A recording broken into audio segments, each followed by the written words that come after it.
حشر میں سید وہ تم سے بھی کہیں گے دیکھنا۔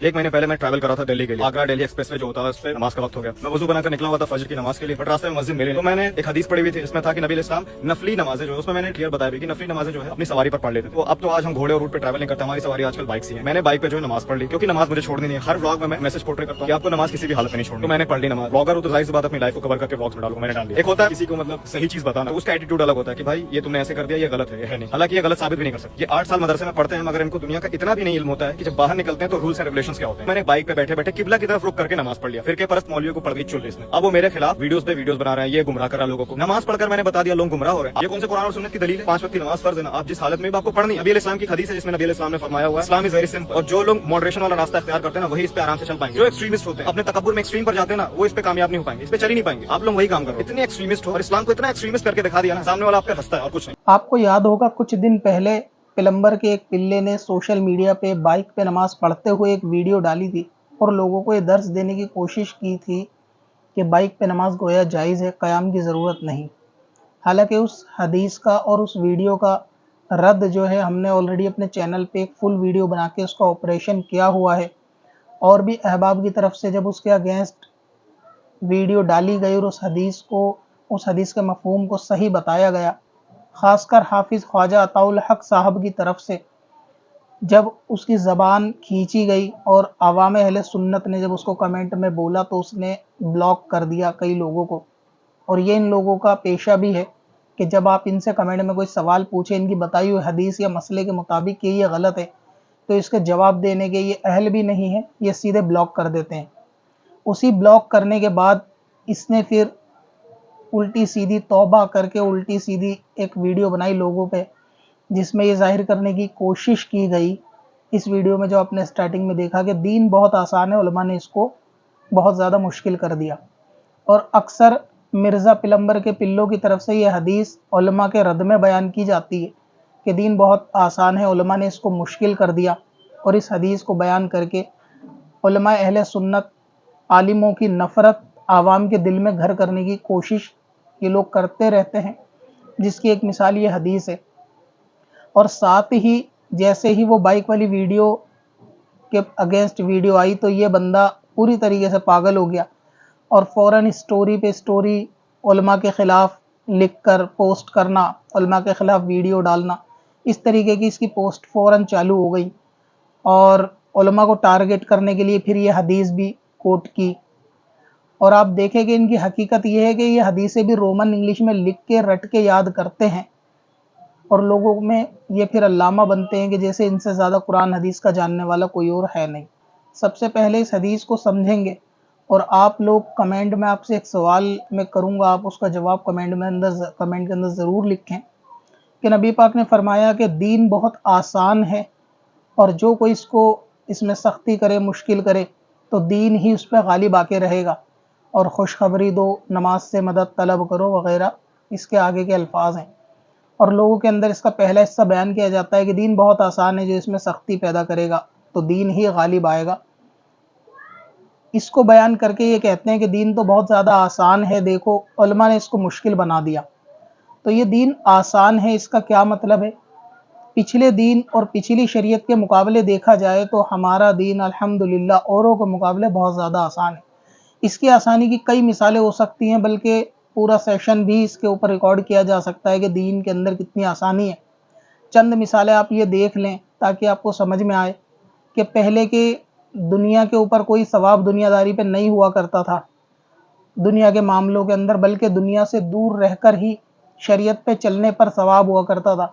لیکن آج ہماری شریعت میں کمانے پر بھی ثواب اللہ تبارک و تعالیٰ کی رحمت سے ملتا ہے، یہاں تک کہ خرچ کرنے پر بھی، گھر والوں پہ خرچ کرنے پر بھی ثواب ہے۔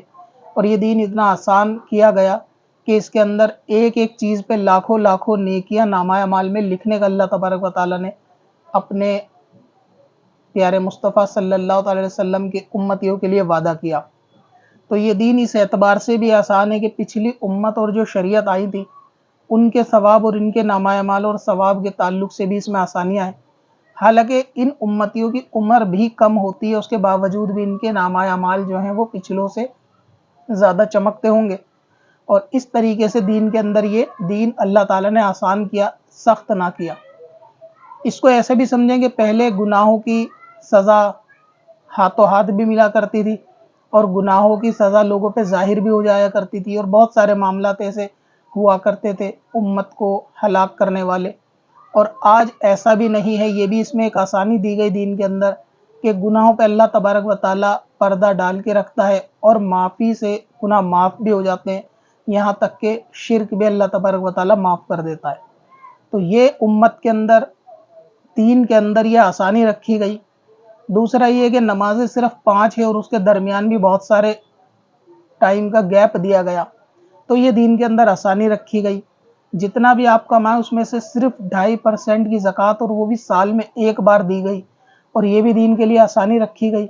آپ چاہیں ہفتے والے دن شکار کریں، اس میں بھی آپ کے لیے کوئی پابندی نہیں ہے پچھلی امت کی طرح، اور اس میں بھی آپ کے لیے آسانی دی گئی. اسی طریقے سے آپ سفر کے اوپر ہوں تو آپ کے لیے روزے میں گنجائش دی گئی، نمازوں میں گنجائش دی گئی. اس دین کو اس طرح آسان کیا گیا. پانی میسر نہ ہونے کی صورت میں آپ کو تیمم کا آپشن دیا گیا. اگر آپ غریب ہیں تو آپ پہ سے زکوٰۃ کو معاف کر دیا گیا. اور قربانی نہیں کر سکتے تو بھی قربانی جتنا ثواب ملے گا، ایسے آپشن بھی اس دین میں دیے گئے. حج نہیں کر سکتے تو کامل حج، مقبول حج کا ثواب ملے گا، ایسے آپشن بھی دین میں دیے گئے. تو یہ دین میں اللہ تبارک و تعالیٰ نے آسانیاں رکھی ہیں، جس کی ڈھیروں مثالیں دی جا سکتی ہیں. یہ چند میں نے آپ کو پیش کی تاکہ آپ سمجھیں اس حدیث کا کیا مطلب ہے کہ دین میں آسانیاں ہیں. اب اس کا اگلا جو مفہوم ہے کہ جو بھی اس کے اندر سختی کرے گا تو دین ہی اس پہ غالب آئے گا. سختی کرے گا سے مراد یہ ہے کہ دین نے جس چیز کو لازم قرار نہیں دیا، اگر کوئی شخص اس کو خود پر لازم کر لے، خود پر سختی کر لے، تو ظاہر سی بات ہے کہ وہ پھر ہمت ہار ہی جائے گا اس عمل کو کرنے میں، اور پھر وہ بعض صورتوں میں گناہ گار بھی ہو سکتا ہے. یعنی دین ہی اس پہ غالب آئے گا، وہ بندہ دین سے غالب نہیں آ سکتا، جیت نہیں سکتا. اس کی مثال ایسا سمجھے کہ کسی نے منت مانگی کہ میں 10 سال کے روزے رکھوں گا. اب ظاہر ہے کہ یہ منت شریعت نے اس پہ لازم نہیں کی تھی کہ یہ 10 سال کے روزے رکھے. شریعت اسلامیہ کے اندر صرف 1 سال کے روزے اس پر فرض کیے گئے، بالغ ہونے اور دوسری شرائط کے ساتھ. اب اس نے جو خود پر اپنے اوپر یہ لاد لیے کہ میں رکھوں گا، منت کر لی 10 سال کے روزوں کی، اب ظاہر ہے کہ اس کو پورا تو نہیں کر سکتا، تو منت پورا نہ کرنے کے عوض میں گناہ گار بھی ہو سکتا ہے. تو یہ دین کے اندر اس نے خود سختی پیدا کی، اور دین ہی اس پہ غالب آئے گا. اسی طریقے سے کوئی 50 سال کی نمازوں کی منت مانگ لے کہ میں 50 سال تک روز دن 1000 نفل نمازیں پڑھوں گا. اب کیونکہ شریعت نے اس پہ 1000 نفل لازم نہیں کی تھی، شریعت نے جو 5 وقت کی نماز اس پہ مقرر کی تھی اس کے اندر بھی بہت گیپ تھا. سوائے عصر مغرب کو چھوڑ دیا جائے تو ہر نماز میں منیمم 3 گھنٹے سے زیادہ ہی کا گیپ ہوتا ہے. تو اگر یہ بندہ خود اپنے اوپر لازم کر لے کہ میں 1000 رکعت پڑھوں گا، تو یہ اس نے خود دین کے اندر سختی پیدا کر دی، اور دین اس پہ غالب آئے گا. اگر یہ نہیں پڑھ پایا تو پھر یہ گناہ گار ہوگا. تو اسی لیے فرمایا کہ دین آسان ہے، اور اس کو اگر کوئی شخص خود پہ غالب کر لے، یعنی خود کے اوپر لازم کوئی چیز ایسی کر لے جو شریعت میں لازم نہیں تھی، تو یہ اس بندے کی خود بے وقوفی ہے، حالانکہ دین نے اس کے اوپر وہ احکام لازم نہیں کیے. وضو میں ہو، نماز میں ہو، سفر میں ہو، روزے میں ہو، حج میں ہو، بیماری میں ہو، بڑھاپے میں ہو، ہر اعتبار سے دین نے اس کے لیے آسانیاں رکھی ہیں. یہ چند مثالوں سے آپ اندازہ لگا سکتے ہیں اور خود امیجنیشن کر سکتے ہیں، اور جو آپ کے خیالوں میں آ سکتا ہے کہ دین نے کس کس معاملے میں کتنی رعایتیں، کتنی آسانیاں آپ لوگوں کے لیے رکھی ہیں. تو یہ اس کا مطلب ہے کہ دین آسان ہے، اور لوگ اس کو خود سختی کرے گا تو دین اس پہ غالب آئے گا. اب اس پوری حدیث پاک کا جو میں نے تھوڑا سا خلاصہ بیان کیا ہے، سوال یہ ہے آپ لوگ کمنٹ میں بتائیں کہ اس حدیث میں، یہ حدیث کے خلاصے میں کہیں علماء کی توہین آپ کو نظر آتی ہے، یا کہیں یہ حدیث آپ کو علماء کے اگینسٹ نظر آتی ہے؟ کیا اس میں کوئی نبی پاک کا فرمان آپ کو عالموں کے خلاف نظر آتا ہے؟ کیا اس میں کہیں علماء کی کوئی گرفت نظر آتی ہے، یا میری ایکسپلینیشن میں کوئی آپ کو علماء کے اگینسٹ بات نظر آئی ہو؟ تو یہ سمپل حدیث اور اس کے سمپل یہ خلاصے تھے. لیکن اس حدیث کو جب پیش کیا جاتا ہے تو اس کے اندر لیپا پوتی کر کے جبراً علماء کو اس کے اندر گھسیٹا جاتا ہے، اور ان پہ طنز کا یہ ذریعہ بنایا جاتا ہے کہ دین آسان ہے، علماء نے مشکل کر دیا. حالانکہ حدیث کے کوئی ایسا الفاظ نہیں کہ دین آسان ہے، علماء نے مشکل کر دیا. لیکن اس حدیث کو بیان کرتے ہوئے اور ہر ایسی حدیثیں جو غیر مقلد پلمبر کے پلے آپ کو سوشل میڈیا پہ بیان کرتے ہوئے ملیں گے، اس میں کہیں نہ کہیں جبراً یہ علماء کے اوپر طنز ضرور کریں گے۔ مین مقصد وہی ہے کہ عالموں کی نفرت آپ لوگوں کے دل میں بٹھانا، عالموں سے دور کرنا کہ آپ خود قرآن حدیث لا کے پڑھو۔ علماء کی، مدارس کی، مدرسوں کی ضرورت نہیں اور اماموں کی ضرورت نہیں، آپ خود ہی دین پڑھو، خود ہی سمجھو، خود ہی عمل کرو، جو آپ کے سمجھ آئے سمجھو، عمل کرو، بات ختم۔ کیونکہ دین آسان ہے، اس حدیث کو پیش کر دیا جاتا ہے اور اس طرح سے علماء کو ٹارگٹ کیا جاتا ہے، حالانکہ اس حدیث میں کہیں بھی علماء کے اگینسٹ کوئی بات نہیں۔ اب رہ گیا مسئلہ یہ کہ یہ جو چند انفلوئنسر آپ کو یوٹیوب یا انسٹاگرام پر دکھتے ہیں جو دین آسانی کی بات کرتے ہیں، ان غیر مقلد لوگوں کے گھر میں دین کیسا آسان ہے، اس کو بھی آپ لوگ چند مثالوں کے ذریعے دیکھ لیں۔ ابھی کچھ وقت پہلے مرزا انجینئر کا ایک بیان بھی آیا تھا سنتوں کے تعلق سے، کہ جس کے اندر یہ الزام لگایا گیا اہل سنت پہ کہ یہ جو سنتیں ہیں یہ کہتے ہیں کہ جن کے بغیر نماز ہوتی ہی نہیں، یعنی سنتیں پڑھے بغیر نماز ہوتی نہیں۔ حالانکہ مرزا اور اس کے اسٹوڈنٹ تو خیر مرزا کے رٹے رٹائے ڈائلاگ بول کر ہی ویڈیو بنا لیتے ہیں، اور ان کی علمی حیثیت اور علمی تحقیق صرف اتنی ہوتی ہے کہ گوگل سے حدیثیں رٹی یا کسی ویڈیو سے کوئی بیان کو دیکھا اور اس کو بیان کر دیا کسی ڈائلاگ کو، اور یہ اس کو اپنی تحقیق اور ریسرچ کا نام دیتے ہیں۔ حالانکہ کوئی بھی سنی علماء میں سے ایک بھی ایسا مسئلہ کتاب میں نہیں لکھا کہ جس نے یہ لکھا ہو کہ سنتیں پڑھے بغیر نماز ادا نہیں ہوگی۔ یعنی اگر کسی بندے نے صرف فرض پڑھے تو بھی اس پہ سے فرض پڑھنے والے ادا ہو ہی جانے ہیں، اگرچہ سنت موقدہ چھوڑنے کا عادی ہوگا بندہ تو گناہگار ہوگا۔ یعنی آپ ایسی ڈھیروں میں مثالیں دے دوں گا انجینئر مرزا اور اسٹوڈنٹ کی کہ جو کام اہل سنت میں نہ ہیں، نہ ان کو کوئی وجود ہے، نہ وہ بات کسی نے کہی، نہ وہ بات کسی نے لکھی، لیکن یہ جبراً لوگوں کے منہ میں اس لفظ کو ڈالنے کی کوشش کرتے ہیں کہ جیسے یہ عالموں ہی نے کہا ہو کہ سنت تو بہت لوگوں نے عمل کو، سنت کو ایسا قرار کر دیا کہ یہ کہتے ہیں سنت کے بغیر نماز ہوتی ہی نہیں، حالانکہ فرض پڑھ لینا کافی ہے۔ یہ مرزا کا بیان تھا، حالانکہ کسی عالم نے یہ نہیں کہا کہ سنت کے بغیر فرض بھی ادا نہیں ہوں گے۔ یہ ایک کھلا جھوٹ ہے، اور ایسے بہت سارے جھوٹ آپ کو سوشل میڈیا پہ مل جائیں گے۔ اب اس کا مطلب یہ ہے کہ دیکھو دین ان کے وہاں کتنا آسان ہے کہ آپ صرف 2 رکعت فجر کی فرض پڑھو اور اپنے گھر چلے جاؤ، سنت پڑھنے کی ضرورت نہیں، کیونکہ دین آسان ہے۔ تو علماء نے جو آج تک آپ کو سنت پڑھنے کے لیے، سنت پہ عمل کرنے کے لیے کہا، یہ علماء نے معاذ اللہ ان کے مطابق سختیاں کر دی۔ تو دین تو اتنا آسان ہے، آپ صرف ظہر کے 4 پڑھو، گھر چلے جاؤ، باقی آگے پیچھے کی سنت مرزا اور اس کے اسٹوڈنٹ کے اکارڈنگ چھوڑ سکتے ہیں۔ تو یہ دین کی ایک آسان مثال ہے۔ دوسری مثال آپ دیکھیں کہ آپ لوگ تراویح جو پڑھتے ہو وہ 20 رکعت پڑھتے ہو، تو دین آپ کے وہاں بہت مشکل ہے، اور ان کے وہاں وہابیوں کے وہاں صرف 8 رکعت تراویح، یعنی آپ کو تراویح کی نمازیں بھی 20 رکعت پڑھنے کی ضرورت نہیں ہے، دین بہت آسان ہے، صرف 8 پڑھو اور بات ختم۔ حالانکہ عرب میں بھی 20 رکعت تراویح ہوتی ہیں، لیکن یہ یہاں ہندوستان میں صرف 8 رکعت تراویح پڑھتے ہیں۔ اب سوال یہ ہے کہ 1400 سال میں کیا علماء کو سمجھ نہیں آیا کہ 20 رکعت تراویح نہیں ہے؟ کیا یہ اپنے پاس سے بنا دی گئی 20 رکعت تراویح؟ یا پھر 1400 سال بعد آج کچھ لوگ پیدا ہو گئے اور وہ کہتے ہیں کہ دین ہم زیادہ اچھا سمجھ گئے؟ آپ سے پہلے جو علماء محدثین مفسرین گزرے ان کو حدیثوں کا مطلب نہیں سمجھ میں آیا کہ انہوں نے 1400 سال میں جو 20 رکعت تراویح پڑھی، گویا وہ ان کے مطابق سارے بے وقوف ہیں۔ یہ چند انفلوئنسر جو نوجوان ہیں، یعنی نیو ٹیتھ جن کو آپ کہہ لیں، کہ یہ زیادہ عقل مند ہے، ان کو دین سمجھ میں آ گیا۔ تو یہ ہے دین آسان ہونے کا مطلب، کہ آپ جس ردم میں چلتے ہوئے آئے ہیں، سلف صالحین سے جو دین آپ تک ملا ہے، علماء سے جو دین آپ تک ملا ہے، آپ اس کو چھوڑ کے جمعہ 4 دن میں پیدا ہوئے بچے بچومڑوں کے دین پہ آپ چل دیں، اور یہ دین آپ کو آسان ہے۔ اب تو آپ نئی باتیں بھی سوشل میڈیا پہ ایسی سنیں گے کہ آپ کو لگنے لگے گا کہ واقعی خود قرآن حدیث لاؤ اور پڑھو، بات ختم۔ جیسا کہ اس بھائی کی بات سنیں کہ یہ بندہ کہہ رہا ہے کہ جمعے کی رکعتیں کتنی ہیں، آپ لوگ کمنٹ میں بتانا آج تک آپ کتنی پڑھتے تھے، 12 یا 14؟ بہت سے لوگ چلو نفل نہیں بھی پڑھتے تو بھی آپ کتنی پڑھتے تھے؟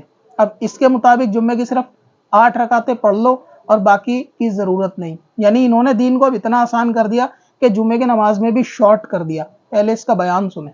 جمعے کی نماز میں ٹوٹل کتنی رکعتیں ہیں؟ تو یاد رکھیں جمعے کے دن جمعے کی نماز میں 2 رکعتیں ایسی ہیں جو فرض سے پہلے پڑھنا تاکیدی سنت ہے، جس کو اللہ کے نبی صلی اللہ علیہ وسلم نے خود فرمایا ہے کہ اگر جلدی تم مسجد آ جاؤ تو جتنی اللہ طاقت دے، جتنی توفیق دے، اتنی 2 کر کے 4 کر کے جتنی چاہو اتنی نمازیں پڑھو۔ اور اسی کے ساتھ پھر بعد میں 2 رکعت فرض نماز ہیں جمعے کی، پھر اس کے بعد اللہ کے نبی نے 4 رکعت نماز سنت بتائی ہیں فرض کے بعد جمعے کے دن۔ یہ دو کر کے ہی پڑھ سکتے ہو، یہ 4 اکٹھے پڑھ سکتے ہو، تو ٹوٹل ہو گئی یہ پوری 8 رکعت، اور یہ 8 رکعت یہی سنت ہیں جمعے کے دن، کیونکہ جمعے کا دن اسپیشل دن ہے اور اسپیشل دن پہ اسپیشل نماز پڑھی جاتی ہے۔ حدیث میں جمعے کی رکعت ہے ٹوٹل وہ 8 ہیں جو اللہ کے نبی سے ثابت ہیں، اور اللہ کے نبی نے اس پہ پوری کلیریفیکیشن دے دی ہے۔ اور تو اور ایک انفلوئنسر نے اس سے بھی آگے بڑھ کے وطر کی نمازوں کو ہی شارٹ کر دیا۔ آج تک آپ وطر کی 3 رکعت نماز پڑھتے تھے، آپ بھی، آپ کے باپ دادا بھی، اور یہاں تک 7 نسلیں آپ کی پیچھے کی، اور یہی 1400 سال سے امت کا اور مسلمانوں کا اور علماء کا عمل رہا ہے۔ اور میں پیچھے کی جب بات کرتا ہوں تو لوگ یہ سمجھتے ہیں کہ پیچھے تو لوگ جہالت اور شرک بھی کرتے تھے، کہ ان کو فالو کر سکتے ہیں، قرآن ان کو فالو کرنے سے منع کرتا ہے۔ حالانکہ یہ بات عوام کی نہیں ہو رہی، یہ بات خواص اور عوام دونوں کی ہو رہی ہے۔ تو کوئی ایسا عمل کو جو دین کے اندر علماء نے سنت بتایا ہو، لوگ سنت سمجھ کے کرتے آ رہے ہوں اور وہ سنت بھی ہو، تو یہ صرف خاص لوگوں کا عمل نہیں، اور نہ ہی یہ صرف عام لوگوں کا عمل ہے، بلکہ یہ تو قوم کا جو ہے اس کے اوپر اجماع ہوتا ہے کہ لوگ اس کے اوپر جو ہے نا جمع ہو کر عمل کر رہے ہوتے ہیں۔ یہ بات اس کی ہوتی ہے کہ جس کا جی چاہے وہ 5 رکعت وتر پڑھے، جس کا جی چاہے وہ 3 رکعت وتر پڑھے، جس کا جی چاہے وہ 1 رکعت وتر پڑھے۔ وتر 5، 3 اور 1 آپ پڑھ سکتے ہیں، ٹھیک ہے، پر وتر لازمی پڑھیں۔ تو یہ بھائی اب کہہ رہا ہے کہ وطر کو جو ہے نا 3 کوئی ضروری نہیں ہے، آپ چاہیں تو 1 رکعت پڑھ لیں، چاہے 3 پڑھ لیں یا 5 پڑھ لیں۔ یعنی دین اتنا آسان ہے کہ آپ اپنے مطابق، اگر آپ کو 1 ہی رکعت پڑھنی ہے تو آپ 1 ہی رکعت وطر پڑھ لیں اور بات ختم۔ یعنی تراویح بھی 20 سے 8 کر دیا، دین اتنا آسان ہے۔ اسی طریقے سے 3 کے وطر جو ہے نا 1 کر دیا، دین اتنا آسان ہے۔ جمعے کی آدھی رکعتیں بھی غائب کر دی، دین اتنا آسان ہے۔ اب اس کو بھی سنیں، یہ دیکھیں گلے کا مسح کرنے کی بھی اب ضرورت نہیں، دین اتنا آسان ہے۔ جو آپ وضو کرتے تھے اس میں بھی صرف ہاتھ منہ پیر دھو لیں اور بات ختم، گلے کے مسح کی بھی اب ضرورت نہیں۔ پیارے بھائی، میں نے آپ کو دیکھا ہے کہ آپ نے وضو کرتے وقت سر کا مسح کرتے ہوئے آپ نے گردن کا بھی مسح کیا۔ آپ نے کوئی ایسی حدیث مبارکہ پڑھی؟ نہیں، میں نے تو نہیں پڑھی۔ ہے ہی نہیں ہے تو آپ نے کہاں سے پڑھنی تھی؟ ایسی کوئی بھی حدیث مبارکہ نہیں ہے کہ جس میں کہا گیا ہو کہ سر کا مسح کرتے وقت گردن کا مسح بھی کیا جائے۔ تو یہ اس طریقے سے دین کو آسان سوشل میڈیا کے اوپر کر رہے ہیں، اور آپ یا آپ کے نوجوان بچے انہی کو دیکھ کر بہک رہے ہیں۔ وہ یہ سمجھتے ہیں کہ شاید یہ تو قرآن یا حدیث کا نام لیتے ہیں، اس لیے یہ غلط نہیں بتا سکتے۔ تو اس لیے دور پرفتن کے اندر یہ ضروری ہے کہ آپ اپنے بچوں پر نظر رکھیں کہ وہ کن لوگوں اور کیسے لوگوں کو سیکھتے ہیں۔ اگر دین سیکھنا ہے تو اس میں علماء سے مدد لیں، اور بچوں کو ایک ایک لقمے پر تاکید کرتے رہیں کہ دین کے معاملے میں کسی طریقے کی کوئی رعایت، کوئی نرمی کی ضرورت نہیں ہے۔ اگر دین کا کوئی مسئلہ پیش ہو تو علماء اہل سنت کی طرف جائیں، اپنی مساجد کے ائمہ کی طرف جائیں اور ان سے معلوم کریں، نہ کہ یہ کہ سوشل میڈیا پہ گوگل کریں یا اس طریقے کے بچے بچومڑوں کو سن کے آپ اپنی آخرت کو برباد کریں۔ نبی پاک صلی اللہ تعالی وسلم کی ایک حدیث ہے جو مرزا اور اس کے اسٹوڈنٹ کبھی جلدی بیان نہیں کرتے۔ حضور نے فرمایا کہ آخری زمانے میں کچھ نوجوان بے وقوف ظاہر ہوں گے۔ نوجوان یعنی بچے بچومڑے، وہ ظاہر ہوں گے اور باتیں بظاہر اچھی کریں گے، یہاں تک کہ قرآن بھی پڑھیں گے اور باتیں دین کی کریں گے۔ حضور نے فرمایا کہ قرآن ان کے حلق سے نیچے نہیں جائے گا، اور ان کے قتل پہ بھی جو حدیث پاک میں ثواب ہے کہ جو ان کو پائے قتل کر دے، اللہ تبارک و تعالیٰ کی طرف سے قتل کرنے والے کو اجر دیا جائے گا۔ اب اس حدیث کے اندر صلح کلی صفت لوگوں کا بھی رد ہے کہ جو یہ کہتے ہیں کہ ہر کوئی تو قرآن پڑھتا ہے، نماز ہے، قرآن ایک ہے، اللہ ایک ہے، نبی ایک ہے، سب ایک کیوں نہیں ہو جاتے؟ کسی کو برا مت کہو کیونکہ سب تو اللہ رسول کی ہی باتیں کرتے ہیں۔